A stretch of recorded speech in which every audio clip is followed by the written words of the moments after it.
Queridos hermanos, amigos, un cordial saludo. Soy el pastor Johnny Dueri, hablándoles desde La Paz. Y bueno, es una bendición para mí poder compartir con ustedes en la Iglesia de Gracia Soberana allá en Santa Cruz. Quiero mandarles un abrazo, hacerles saber que aunque no les conozco personalmente, pero les amamos porque Jorge, Tere, David, Hadwi han salido de acá de La Paz. Con Jorge nos une una amistad de muchos años, más de 40 años que estamos juntos, trabajando en la misma iglesia hemos estado. Y Jorge ha sido obediente a un llamado del Señor que le ha pedido que vaya a Santa Cruz para establecer esta iglesia. Entonces sentimos como si fueran ustedes parte nuestra y nos sentimos muy identificados con todo lo que ustedes hacen, con todo lo que Dios está haciendo a través de ustedes allá en Santa Cruz. Estamos apoyando todo lo que Dios está haciendo y yo tenía que estar personalmente allá para esta prédica, pero no me ha sido posible por las circunstancias, ¿no?, que estamos viviendo. Estuvimos en Santa Cruz a principios de este año, pero no estaba todavía lista el lugar de reuniones. Recién iba a empezar a reunirse y ya pensábamos volver, pero ya no hemos podido volver allá. Pero va a llegar el día pronto donde pueda conocerles personalmente a cada uno y podamos pasar tiempos juntos de edificación, pueda yo apoyar en cualquier manera lo que Dios está haciendo allá. Hoy voy a hablar de la gracia de Dios. El título de la prédica es Vivimos solo por gracia. Vivimos solo por gracia. Y tiene 3 puntos principales esta prédica. El primero es lo que la gracia es y no es. El segundo es nuestra situación ante la gracia de Dios. Y el tercero es lo que Dios hizo con respecto a la gracia. Bueno, con respecto a nuestra situación en realidad de pecado.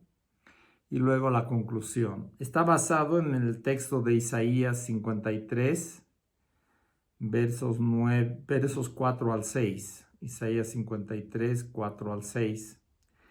Que habla de la razón por la cual Cristo fue a la cruz y cómo eso se relaciona con la gracia de Dios. Lo vamos a ver en este mensaje. Nuestra comprensión personal de la gracia de Dios es algo que afecta mucho nuestra vida espiritual. Según entendamos o no entendamos la gracia de Dios, nuestra relación con Dios va a ser muy diferente. Va a cambiar radicalmente si lo entendemos bien. Eso ha pasado en mi vida después de muchos años de pastor, inclusive en la iglesia. Mi familia y yo fuimos invitados a asistir a un colegio de pastores en Estados Unidos, que también Jorge y su familia fueron, David también. Y eso cambió nuestras vidas porque nos dio un conocimiento más profundo de lo que es la gracia. En realidad, aún predicando, pastoreando, conocedor de la Biblia, etcétera, por muchos años, aún eso no tenía un suficiente conocimiento, profundidad en cuanto a la gracia de Dios. Y cuando eso llegó a mi vida, realmente fue un cambio en todo aspecto, principalmente en mi relación con Dios. Creo que todos los cristianos, bueno, hay cristianos que no han profundizado en cuanto a la gracia de Dios y por tanto su relación con Dios es muy superficial. la gracia, el entendimiento de la gracia, una comprensión verdadera, profunda de la gracia de Dios, nos permite entrar al trono de la gracia, al trono de Dios con libertad. Nos permite profundizar nuestra intimidad con Dios. Por eso es importante que entendamos bien lo que es la gracia de Dios. Primero vamos a ver lo que es y lo que no es. La gracia de Dios es el favor inmerecido que Dios nos otorga para que recibamos el perdón de pecados y para que recibamos la justicia de Dios en Cristo. Entonces, un favor inmerecido. No, si fuera merecido ya no sería gracia, porque sería simplemente un pago que nos estarían dando porque no los merecemos, pero no es así. La gracia de Dios es un favor inmerecido de parte del hombre, es un favor que Dios nos da. Una cosa que no es la gracia de Dios no es la condonación del pecado del hombre. No es que Dios se hace al que no ve con nuestro pecado y dice, vamos a hacer de cuenta que no has pecado. No es eso la gracia de Dios.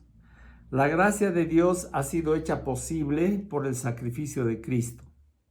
Si Jesús no hubiera dado su vida en la cruz por el pecado del hombre, Dios no hubiera podido extendernos gracia. Voy a hablar un poquito también de lo que es la misericordia. En realidad, la misericordia es previa a la gracia de Dios, viene antes. La misericordia es, cualquiera puede tener misericordia por otra persona. Ya vemos un pordiosero, digamos, en la calle y podemos tener misericordia. Quizá darle una moneda, alguna cosa. O simplemente pasar por ahí. Nos dio pena, pero no hicimos nada. La gracia de Dios es el acto resultado de la misericordia de Dios, en el caso de Dios, ¿no? Gracia sería agarrar a ese pordiosero y traerlo a tu casa, por ejemplo, ¿no? No lo conoces, no se merece nada de ti, pero estás extendiendo gracia hacia esa persona al traerle a tu casa, digamos, o bañarle o darle comida, etc. Ese es un acto de gracia y misericordia también. Te ha conmovido tu corazón y te ha llevado a hacer algo. Así ha sido con Dios. Dios ha tenido misericordia de nosotros y esto le ha movido a hacer algo con respecto a nuestra situación espiritual. Ese es el punto 2. ¿Cuál es nuestra situación frente a la gracia, frente a Dios mismo? Frente a Dios mismo, porque desde que entró el pecado en el mundo, en la humanidad, nosotros hemos estado necesitando la gracia de Dios. La humanidad entera ha estado necesitando la gracia de Dios. Tenemos que preguntarnos de dónde hemos caído, de cómo es que estamos fuera de la presencia de Dios, porque hoy en día nadie puede ver a Dios el Padre y salir vivo, ¿no? La misma Escritura nos explica, Dios mismo nos dice que nadie puede verle y vivir.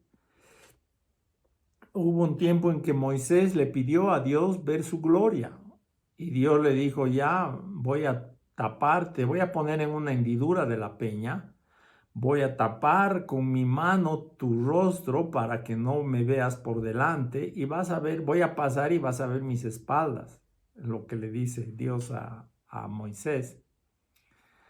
Es que ningún hombre ha visto a Dios cara a cara.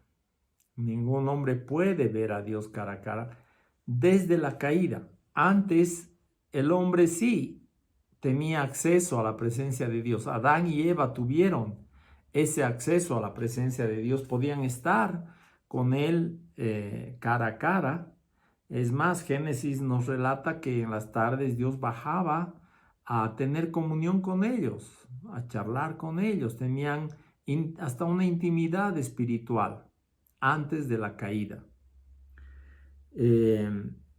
Quisiera leer un poquito lo que pasó en Génesis 2. Génesis 2, el capítulo 2, el verso 15 al 17. Dice, esta es la orden que Dios le da a Adán y les da. Bueno, era Adán nomás, Eva todavía no había sido formada. Tomó pues Jehová Dios al hombre y lo puso en el huerto de Edén para que lo labrara y lo guardase. Y mandó Jehová Dios al hombre diciendo, de todo árbol del huerto podrás comer, mas del árbol de la ciencia del bien y del mal no comerás, porque el día que de él comieres ciertamente morirás. Y algunos piensan mal de Dios. ¿Por qué dio este mandamiento al hombre? ¿Por qué puso este árbol del conocimiento de la ciencia del bien y el mal en medio del huerto? ¿Por qué lo tentó al hombre? Y tantos pensamientos que podemos tener acerca de esto y echarle la culpa a Dios, cuando en realidad Dios nos dio un sencillo y simple mandamiento: que no vayamos a comer, a tomar de ese fruto del conocimiento del bien y del mal. Porque el día que comas de él, ciertamente morirás, le dice Dios a Adán. Ahora, imagínense ustedes, pongámonos en el lugar de Dios. Un mandamiento dado al hombre. El hombre no era un niño, como digamos, si le das un mandamiento a un niño, sabes que el niño posiblemente va a tratar de infringir ese mandamiento. Aquí no, Adán ya era un hombre. No se nos dice cuánto tiempo ya había caminado Adán con Dios antes de este momento. No se nos explica el grado de crecimiento espiritual que tenía Adán, pero tenía una relación personal con Dios, no era cualquier cosa. Y si Adán hubiera seguido su vida sin hacerle caso, digamos, sin seguir lo que Eva había hecho, podía haber estado muchos años, hubiera vivido para siempre, porque cuando Dios creó al ser humano, no había enfermedad, no había vejez, no había dolor, angustia. O sea, Dios hizo al hombre eterno, puso eternidad en el corazón del hombre, y junto con el pecado, con la desobediencia del hombre, entró la enfermedad, entró la vejez y entró la muerte. Fueron como un resultado, una consecuencia del pecado. Dios le dice, ciertamente morirás. Ahora el hombre ha recibido muerte en dos formas. Primero, la muerte física, porque el hombre que iba a vivir para siempre, ahora no es así. Inicialmente, en esas épocas, el hombre vivía como 800, 900 años. ¿Ya? Matusalén fue el que más vivió, 940 y tantos años, si no me equivoco. Entonces, el hombre recibió muerte física, limitación en cuanto a su vida aquí en este planeta. Y después después del diluvio, Dios limitó los años del hombre ya no a 900 y tantos, sino a 100 y tantos. Limitó el lapso del hombre en la tierra a no más de 100 años, bueno, 100 y algo para algunos casos. Entonces, eso es en lo natural, pero en lo espiritual también el hombre recibió muerte, porque la muerte espiritual es el estar apartados de Dios, estar alejados de Dios. Y desde que el hombre ha pecado, se ha rebelado contra Dios, todos nos hemos rebelado en Adán y Eva. Desde que ellos se rebelaron y toda la humanidad con ellos, los hombres hemos entrado en la muerte espiritual. Todos nacemos con esta muerte espiritual, contagiados del estar apartados de Dios. El pecado es estar apartado de Dios, básicamente. Es su naturaleza del pecado. Entonces, desde que nacemos hasta que morimos, podemos pasar por esta vida muertos espiritualmente y no darnos cuenta que estamos muertos. ¿Por qué? Este es un virus, si vale el término, es un virus espiritual. Es un virus que tiene sus características, así como el virus que estamos viviendo tiene sus características. Para detectarlo, los médicos preguntan, bueno, ¿tienes fiebre? ¿Tienes esto? ¿Tienes respiración, problemas para respirar? ¿Tienes tos? No, todos los síntomas te preguntan para saber si tienes este virus o no. Igual es con el virus espiritual, la muerte espiritual, el pecado. Tiene síntomas, por ejemplo, una dureza de corazón frente a la palabra de Dios, una independencia de Dios. Tú puedes examinar en tu vida si tienes estas actitudes. Todos tenemos en cierta forma, especialmente antes de conocer al Señor, tenemos todos estas características. Estamos todos contagiados con esta enfermedad espiritual, este virus espiritual, si quieren ustedes, ¿no? Tenemos una tendencia natural hacia el pecado. Nos gusta lo que está prohibido. Esas son consecuencias de la muerte espiritual. Vivimos de una manera egoísta, para nosotros mismos. Primero yo, después yo y finalmente yo, ¿no? Es una característica del ser humano sin Dios. No queremos dejar nuestro pecado. Vivimos como peces en el agua, acostumbrados a nuestro pecado. Y no quisiéramos que venga alguien y nos diga que está mal o que tenemos que dejar el pecado. Nos parece algo muy raro. Nos parece algo repulsivo, que no queremos venir a la luz espiritual porque estamos acostumbrados a las tinieblas espirituales. Estamos acostumbrados a hacer nuestras obras de maldad en las tinieblas, que nadie se entere lo que estoy haciendo, ¿no? Por ejemplo, un adulterio, un robo, lo que fuere. No quisiéramos que nadie sepa lo que estamos haciendo o lo que hemos hecho. Queremos ocultar nuestras obras en las tinieblas. Y viene Jesús y se nos revela como la luz del mundo. Se nos muestra como la luz verdadera que alumbra a todo hombre, dice en Juan capítulo 1, ¿no? Venía a este mundo. El mundo fue hecho por él, pero el mundo no le conoció. Pero a los que le conocieron, a los que creen en su nombre, les dio potestad de ser hechos hijos de Dios. Entonces, Jesús nos da esta potestad de constituirnos en hijos de Dios por la fe en Él, por acercarnos y creerle a Él. Así es el nuevo nacimiento. Así es como salimos de la muerte espiritual, ¿no? La muerte física va a quedar con nosotros, aunque Dios nos resucitara como resucitó a Lázaro. Lázaro finalmente volvió a morir también, ¿no? No sabemos de qué edad era Lázaro cuando murió, pero también volvió a morir. Lázaro murió 2 veces porque el Señor lo resucitó una vez.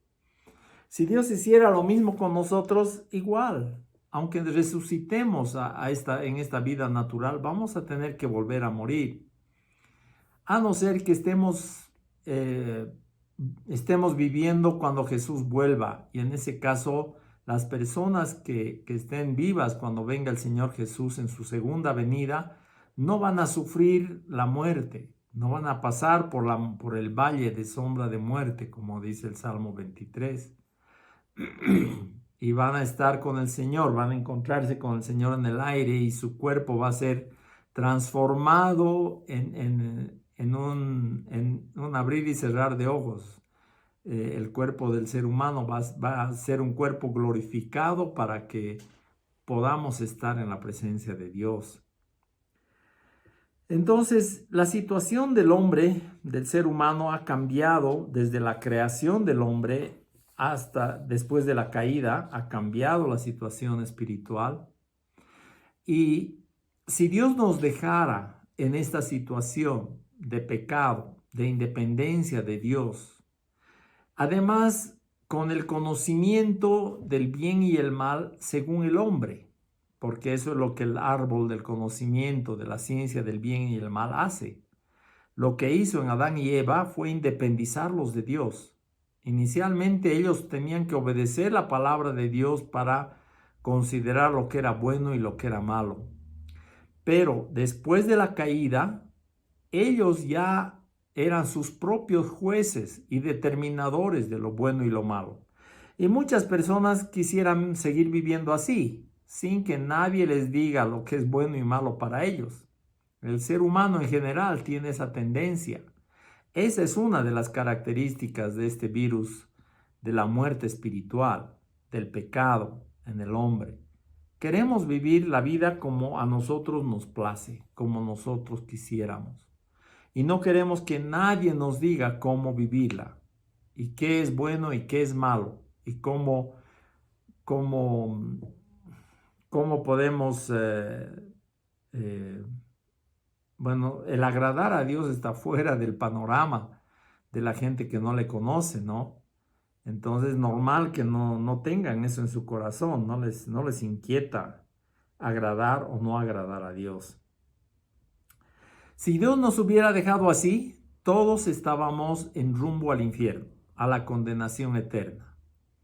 Y no íbamos a evitar esa condenación eterna por nosotros mismos.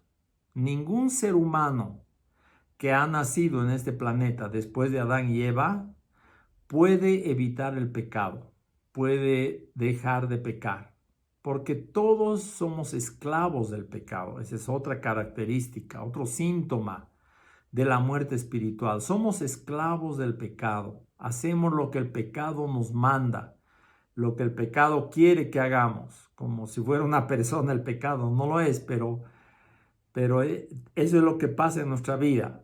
Porque nosotros mismos estamos abiertos al pecado, hacemos lo que el pecado quiere que hagamos, lo que el mundo quiere que hagamos, lo que el diablo quiere que hagamos, ¿no? Estamos influenciados por nuestros propios instintos, por el diablo, que es el enemigo de nuestras almas, que nos tienta, nos lleva al pecado y después nos condena, nos acusa delante de Dios. Y también estamos influenciados por el mundo que nos rodea. Nuestras amistades, nuestras relaciones, todos están entregados al pecado. Y nosotros también tenemos esa tendencia natural hacia el pecado. Hasta que conocemos a Dios, hasta que nos convertimos. Aquí entra la escritura principal de esta prédica. Está en Isaías 53, versos 4 al 6. Y dice así: ciertamente llevó Él, está hablando de Cristo Jesús, llevó Él nuestras enfermedades y sufrió nuestros dolores. Y nosotros le tuvimos por azotado, por herido de Dios y abatido. Mas Él herido fue por nuestras rebeliones, molido por nuestros pecados. El castigo de nuestra paz fue sobre Él, y por su llaga fuimos nosotros curados. Todos nosotros nos descarriamos como ovejas, cada cual se apartó por su camino, mas Jehová cargó en él el pecado de todos nosotros. Bueno, la descripción de la cruz de Cristo continúa antes y después de estos versículos. Yo he seleccionado esta porción porque es suficiente para mostrar cómo Dios veía nuestra situación espiritual, ¿no? De que estamos yendo hacia la condenación eterna, y qué es lo que Dios hizo al respecto, que ese es nuestro tercer punto. ¿Qué es lo que Dios hizo con respecto a nuestro pecado, de nuestra situación de condenación en la que estábamos? No íbamos a tener salida. Nosotros no podíamos sacarnos a nosotros mismos. Es como cuando alguien está empantanado, ¿no? En un lugar, un auto, digamos, necesita ayuda de afuera para ser jalado o empujado para salir del fango. Igual una persona que entre en unas arenas movedizas, le llaman, ¿no? Donde uno puede estar hasta el cuello o más y uno puede perderse en esa arena movediza que lo chupa hacia abajo. Necesita ayuda de afuera para salir, si no, no va a salir ni la persona ni el auto. Puede ser un auto de carrera, puede ser un auto doble tracción, lo que sea. Pero si está enfangado, ¿no? No va a salir sin ayuda, ¿no? Hay muchas formas de enfangarse y aunque tenga doble tracción, uno no sale. Una forma es, por ejemplo, cuando el auto queda colgado por el barro que está al medio. Las ruedas ya no tocan el piso y el auto está colgado porque está apoyado en el barro que está en medio del camino. En ese caso el auto no va a salir hasta que no lo empujen o lo jalen o hagan algo para ayudarle a salir. Esa era nuestra situación espiritual. Estábamos enfangados en el pecado, en la iniquidad. Estábamos metidos hasta el cuello en el fango del pecado y no íbamos a salir por nuestra propia cuenta. Dios vio nuestra situación y Él no quedó indiferente, no nos dejó morir porque podía habernos dejado. Él no estaba obligado a rescatarnos, porque para que Dios nos rescate le costó la vida de su propio hijo y no fue un precio bajo, no fue algo sencillo, fue una solución muy radical la que Dios hizo, ¿no? Si ahora nomás todos los que somos padres nos preguntaran, ¿estás dispuesto a dar a tu hijo por la vida de otro? Nuestra respuesta sería no. Y mi deber es proteger a mi hijo, no entregarlo en sacrificio por nadie. Peor si se trata de un enemigo, porque eso éramos delante de Dios antes de Cristo. Éramos enemigos de Dios en nuestra mente, en nuestro corazón. Nuestra inclinación hacia el pecado nos hacía enemigos de Dios, ¿no? Estábamos bajo la ira de Dios y estábamos yendo hacia la condenación eterna por nuestra propia decisión, por nuestra propia dureza de corazón. Dios siempre está llamando al hombre al arrepentimiento desde la caída, ¿no? Si vemos la primera prédica, Dios se la dio a Caín. Cuando Caín estaba enojado y pensando en matar a su hermano, Dios le dijo, mira, el pecado está a la puerta, pero tú te enseñorearás de él. Tú puedes enseñorearte, tú puedes escoger pecar o no pecar, ¿no? Y Caín escogió matar a su hermano. Lo sacó afuera y lo mató, por envidia básicamente. Entonces, la inclinación nuestra es hacia el pecado, es hacia la rebeldía con Dios. Ahora, esta situación muestra que todos nos hemos descarriado como ovejas, el verso 6. Todos nosotros nos descarriamos como ovejas, cada cual se apartó por su camino, mas Jehová cargó en él el pecado de todos nosotros. Entonces, esa es la forma que Dios veía. Esto quizás no entra muy fácil a nuestro entendimiento. Todos pensamos de nosotros mismos que no somos tan pecadores, que no necesitábamos una cosa tan radical como la muerte de Jesucristo.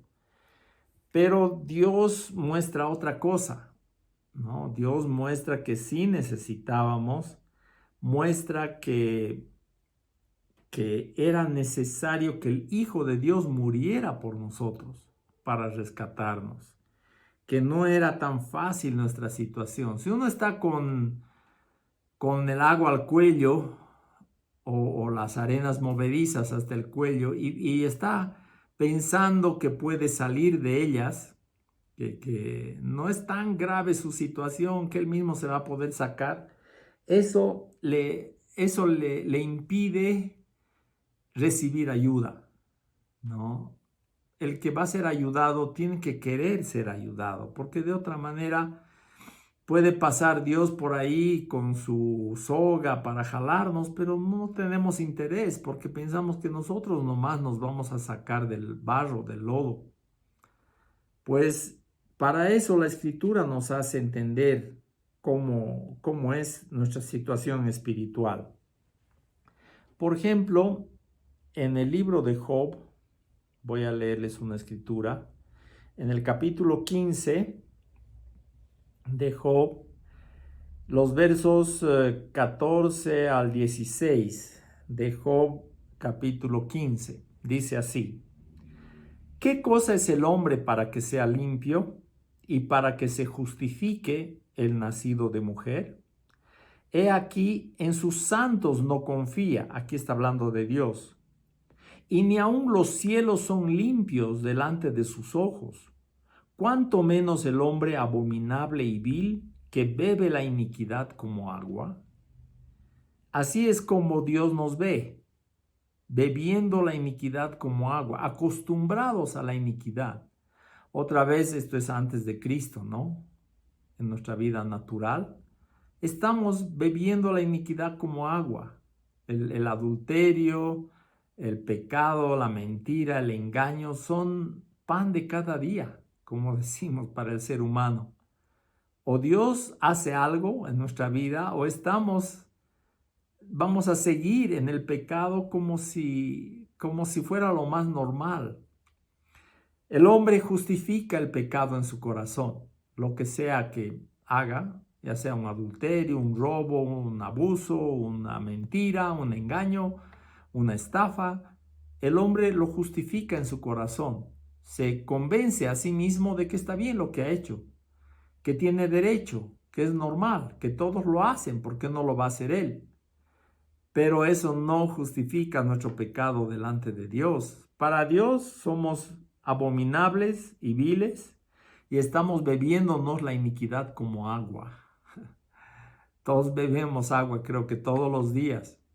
Así nos bebemos la iniquidad. Así es el corazón del hombre ante Dios, ¿no? Luego, en Deuteronomio, en el Antiguo Testamento, en el capítulo 32 de Deuteronomio, en los versos 3 al 6, dice: porque el nombre de Jehová proclamaré, engrandeced a nuestro Dios. Él es la roca cuya obra es perfecta, porque todos sus caminos son rectitud, Dios de verdad y sin ninguna iniquidad en él. Es justo y recto. La corrupción no es suya, de sus hijos es la mancha, generación torcida y perversa. ¿Así pagáis a Jehová, pueblo loco e ignorante? ¿No es él tu padre que te creó? Él te hizo y te estableció.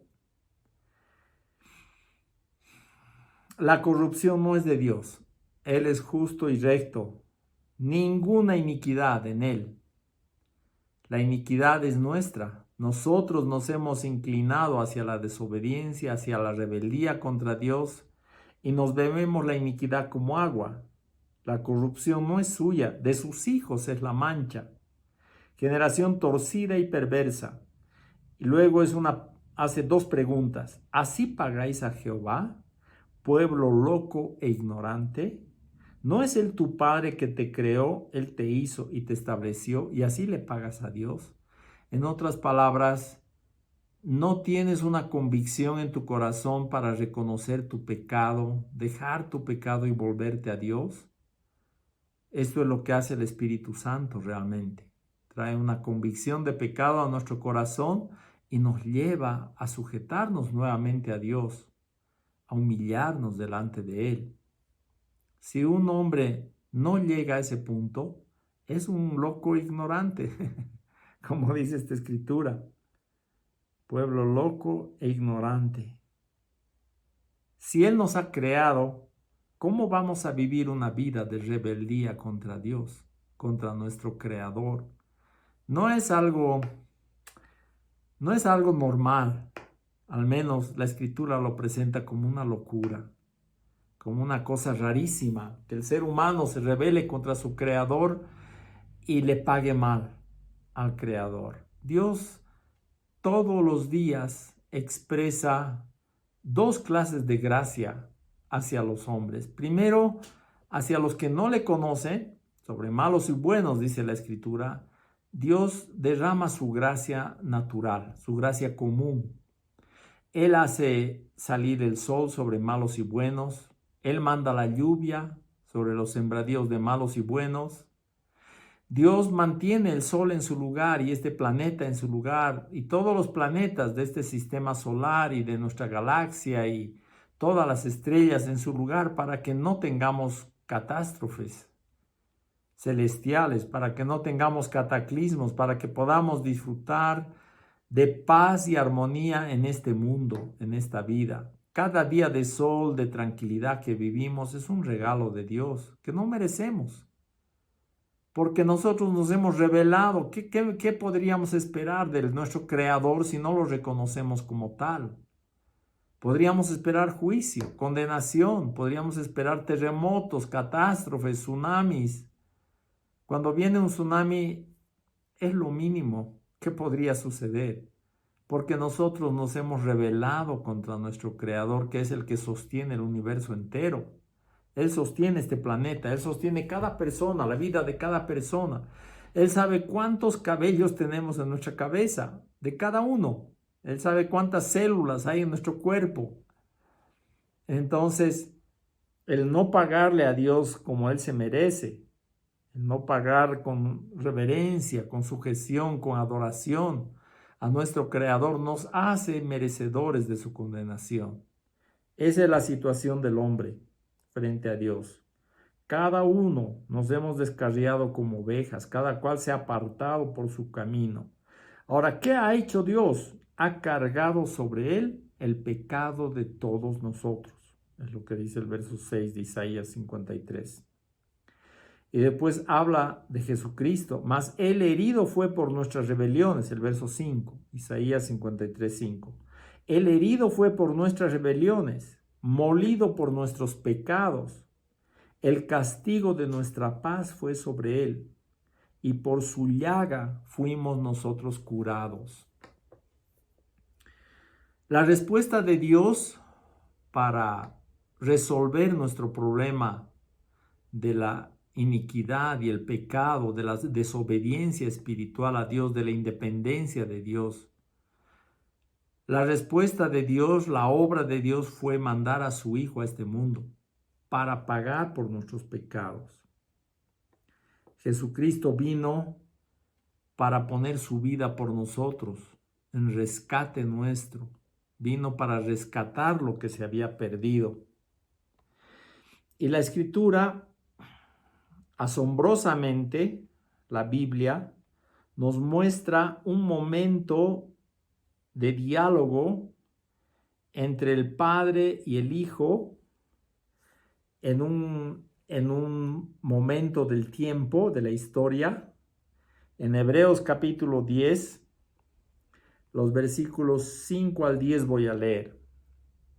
Hebreos capítulo 10, desde el verso 5 hasta el 10 dice así. Este es una ventana a un diálogo entre el Padre y el Hijo antes de que el Hijo venga a hacerse hombre. Y ocurre este diálogo. No me pregunten de cómo ha llegado esto hasta nosotros, porque es un milagro, es una obra de Dios nomás, que lo ha puesto en la Biblia. Ha traído revelación a los escritores, pero ¿quién estaba ahí ese momento? No había ningún testigo de este diálogo, excepto el Espíritu Santo, ¿no? O los ángeles, pero está en la Biblia. Y habla del momento en que Jesucristo entró en el mundo, se hizo hombre. Dice el verso 5, por lo cual, entrando en el mundo, dice, el Hijo le habla al Padre y le dice esto: sacrificio y ofrenda no quisiste, mas me preparaste cuerpo. Holocaustos y expiaciones por el pecado no te agradaron. Le está hablando al Padre, que no se agradaba de los sacrificios que hacían los judíos, porque no quitaban el pecado del hombre. El hombre seguía siendo una fábrica de pecado, su corazón no había cambiado. Aunque mataban un cordero, derramaban su sangre, el hombre seguía pecando, seguía la inclinación natural hacia el pecado, porque el único que puede quitar el pecado del corazón del hombre, ese es Cristo. No hay otra manera. El hombre no se lo puede quitar a sí mismo. Es una obra que Dios tiene que hacer. Entonces dice en el verso 7 Jesús, dije, he aquí que vengo, oh Dios, para hacer tu voluntad. Como en el rollo del libro está escrito de mí, diciendo primero, sacrificio y ofrenda y holocaustos y expiaciones por el pecado no quisiste ni te agradaron, las cuales cosas se ofrecen según la ley. Y diciendo luego, he aquí que vengo, oh Dios, para hacer tu voluntad. Quita lo primero para establecer esto último. ¿Qué era lo primero? Eran los sacrificios de animales que hacían los judíos. Dios lo quitó para establecer este último, único sacrificio de Cristo. Él fue, como dijo Juan el Bautista cuando lo vio, este es el Cordero de Dios que quita el pecado del mundo. Entonces Dios estableció esto último. Y el verso 10 dice, en esa voluntad somos santificados mediante la ofrenda del cuerpo de Jesucristo, hecha una vez para siempre. Entonces Dios nos ha santificado mediante el sacrificio de Cristo para que nosotros podamos estar delante de Él. ¿Qué propósito tiene Dios con la vida del hombre? El propósito de Dios es tener una relación íntima con el ser humano, de modo que Dios pueda edificar su vida y pueda comunicarle su gloria, pueda edificar su vida en lo espiritual y tengamos comunión íntima con Dios. Ese es su propósito, lo cual estaba imposible de realizar por nuestro pecado y nuestra rebeldía y nuestra iniquidad. Por eso, al venir Jesucristo a entregarse como hombre, primero a nacer como hombre, después vivir y entregarse a la muerte mediante el sacrificio de la cruz, Él nos ha llevado hacia el Padre. Eso dice la Escritura en 1 Pedro 3:18. 1 Pedro 3:18 dice, porque también Cristo padeció una sola vez por los pecados, el justo por los injustos, para llevarnos a Dios, siendo a la verdad muerto en la carne, pero vivificado en espíritu. Entonces padeció Jesús una sola vez por los pecados, el justo por los injustos. ¿Para qué? Para llevarnos a Dios, siendo a la verdad muerto en la carne, pero vivificado en el espíritu. O sea, el Señor Jesús murió físicamente, su cuerpo murió, llegó a parar su corazón y fue enterrado en una tumba, en una cueva. Murió y estuvo muerto y en el tercer día resucitó. Pero eso fue en su cuerpo de carne, pero en el espíritu, a él le fue dada vida espiritual. El Padre lo resucitó. El poder de Dios, la autoridad de Dios, levantó a su Hijo después de que había muerto y le dio vida espiritual. Por eso dice, fue vivificado en espíritu. Pero su propósito, llevarnos a Dios. Por eso ahora, querido amigo, hermana, hermano, puedes tener comunión íntima con Dios, porque Dios ha quitado nuestro pecado y nos ha vestido con su propia justicia. Ese es tema para otra prédica, solamente hablar de cómo Dios nos ha vestido de su justicia. Pero ahora tenemos entrada a la presencia de Dios. Podemos andar con Dios, podemos tener intimidad con Él. En esta misma carta a los Hebreos, en el capítulo 12, nos dice cómo andar. Dice en el verso 1 y 2, vamos a leer. Por tanto, nosotros también, teniendo alrededor nuestro tan grande nube de testigos, despojémonos de todo peso y del pecado que nos asedia, y corramos con paciencia la carrera que tenemos por delante, puestos los ojos en Jesús, el autor y consumador de la fe, el cual por el gozo puesto delante de él sufrió la cruz, menospreciando el oprobio, y se sentó a la diestra del trono de Dios. La palabra nos dice que pongamos nuestros ojos en lo que Él hizo. Él es el autor y consumador de nuestra fe. Él nos ha dado fe al haber hecho lo que ha hecho, y Dios al haberle levantado de entre los muertos. Nos ha dado fe a todos para que nosotros podamos creerle y caminar con Él. El que se acerca a Jesús y cree en Él tiene vida eterna, nace de nuevo. Nos da la potestad de ser hechos hijos de Dios, miembros de su familia. Entonces podemos vivir esta vida mirándole a Él con nuestros ojos puestos en Jesús, quien sufrió la cruz y se sentó a la diestra del trono de Dios. Y ahí el Señor está intercediendo por nosotros y está alentándonos. Es como si nos estuviera haciendo barra para que sigamos adelante en nuestro andar espiritual y no desmayemos, no decaigamos, no nos echemos para atrás, sino sigamos adelante, puestos los ojos en Jesús. Nuestra vida ahora, lo normal es que vivamos con un corazón agradecido hacia Dios por su gracia. Agradecidos con Dios porque nos ha dado, primero, no nos ha dado lo que merecíamos el castigo eterno, la condenación eterna, por nuestros pecados, por nuestro egoísmo, por nuestra iniquidad, porque nos bebemos la iniquidad como agua. Eso merecíamos. No nos ha dado lo que merecíamos. Y segundo, nos ha dado lo que no merecíamos. Un favor inmerecido, el perdón de pecados, y nos ha vestido con la justicia de su Hijo, de Jesucristo. Por eso ahora Dios nos ama, nos puede expresar su amor. No ha empezado a amarnos después de Cristo. Dios nos ha amado antes de la fundación del mundo. Y por eso ha mandado a su Hijo a morir por nosotros. Lo ha hecho por amor. Dice, de tal manera amó Dios al mundo que dio a su Hijo unigénito, para que todo aquel que en Él cree no se pierda, mas tenga vida eterna. Juan 3:16. Entonces Dios nos amó antes de la fundación del mundo todavía, antes de crearnos. Antes de que haya el primer hombre sobre este planeta, Dios ya nos había amado, porque Dios nos ha conocido antes de la creación.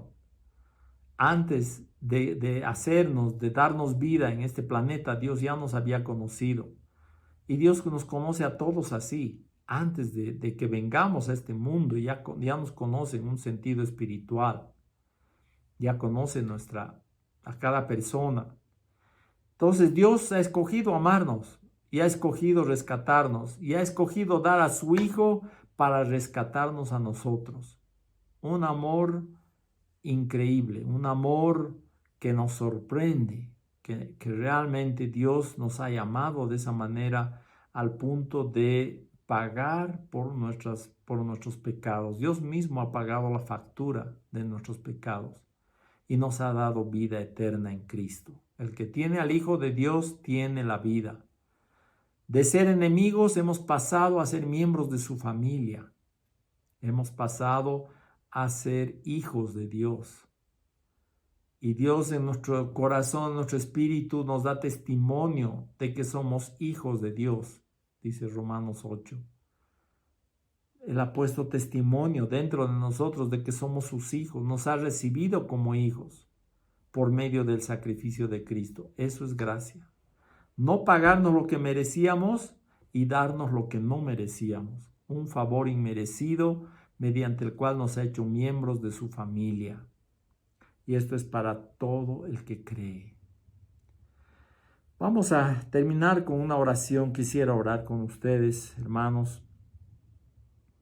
Decirle, Señor, gracias por esta grande salvación que nos has dado. Gracias por tu amor y tu misericordia que has expresado hacia nosotros por medio de esta gracia, de esta grande salvación que nos has dado por medio de tu Hijo Jesucristo. Gracias por ese sacrificio en la cruz que nos ha traído vida eterna, nos ha traído perdón de pecados, nos ha traído la justicia del mismo Hijo de Dios para estar delante de ti. Señor, gracias por esta obra. Permítenos vivir con un corazón agradecido. Enséñanos a ser personas de un corazón agradecido, que vivamos para agradarte, ya no por obligación, sino por amor. Vivamos para honrarte a ti, Señor, en nuestra vida. Tú seas glorificado a través de cada una de nuestras vidas. Tú seas engrandecido, Señor. Nuestras vidas muestren tu gloria y tu grandeza. Gracias, Señor, por este tiempo. Bendice la iglesia en Santa Cruz, bendice a los hermanos que aún no conozco personalmente, pero guarda sus vidas, Señor, esto sea de aliento para ellos y que tú les encamines provechosamente por donde ellos van a andar para agradarte. Gracias por el amor que tú nos das, gracias por esta relación que podemos tener en base a que tú nos has amado primero. Gracias, Señor. En el nombre de Jesucristo oramos. Amén.